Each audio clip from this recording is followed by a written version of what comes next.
Ichi Ojukwu, court where you yesterday. Could you make a number did you offend in a court? Man, always the idea in one night. What they talk,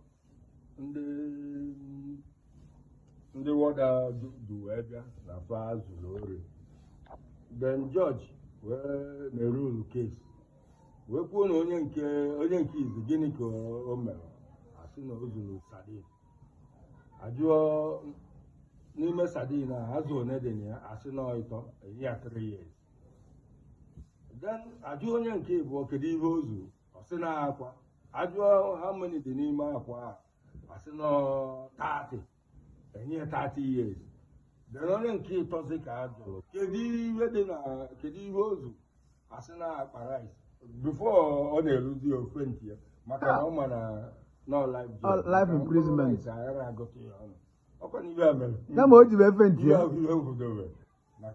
What a bolo booty. Yeah? So the judge wouldn't know to find that Kuno Malakunu Sato. Yeah? On Sadin, 3 years. On Aqua, 30 years. That's was what even though we are also the aqua jail. No, you are going back out for the record.